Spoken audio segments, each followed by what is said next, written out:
Oduu simbirtuu kabajamtoota hordoftoota keenya magaalaa Kaayiroo keessatti walitti bu'iinsi dachaadhaan dabalaa jira jedhan maallaqa uummataa walitti qabanii kanneen turan Dr. Asilii Faademaakii yeroo dabalatee kanneen uummatarraa gaaffii kaasaa jiran magaalaan Kaayiroo sagalee dhukaasaatiin jeeqamaa jirti jedhan.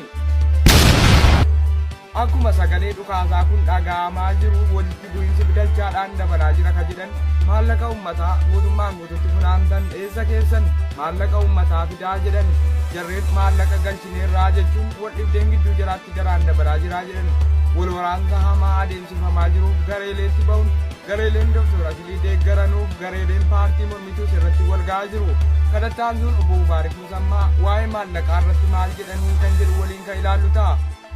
Risiitiin birrii miliyoona 3,700 bakkatti yoo jarri fidan naqala hin jiru. Sagalee komii guutummaan guutuuttan qabaa jedhan maallaqa uummataa galee risiitii guutuu naa fidaa oofiduu baattan rakkoodha jechuun ashmuriidhaan jechoota qeequmsaa kaasaa jiru jechuu gabaasan. Dr. Asiliin haala gaaffii isaanii irratti ibsa baasaniin maallaqa uummataa hin nyaattanii jettanii nu komataa jirtu jechuun yaada isaanii dabalataa kaasan. Video dan wabasa umat sana lagal chat.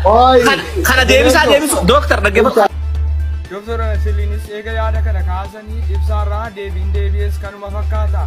Haala kanaan maallaqa uummataan biraan hin geenye maallaqa uummataa fidaa jechuun wal gaarreeffannaan akka malee dabalaa jira jedhan. Kaayiroon yeroo ammaa ibidda guddaa ka keessummeessaa jirtu rasaasaan haleelamaa jirti jedhan. Uummatarraa gaaffii deebii hin qabne gaafatamaa jira. Maallaqa uummataa kumaatamaan lakkaa'aman balleessitan ni fidduu jedhan. Seera jalaan baatan uummata jalaa bahuunis gonkuman danda'amuu jedhan.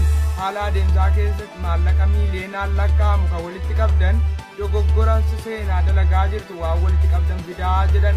Faademaakiif Dr. Asiliirraa ragaa qabatamaa dhiyeessinaa jedhan.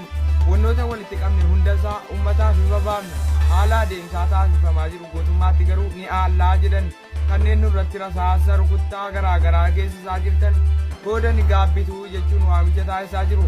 Walgaarreeffannaan gamaaf garee uummataa bakka bu'uu fi kanneen maallaqa walitti qaban gidduutti mudate dachaadhaan dabalaa jiraa jedhu magaalaa Kaayiroo keessatti.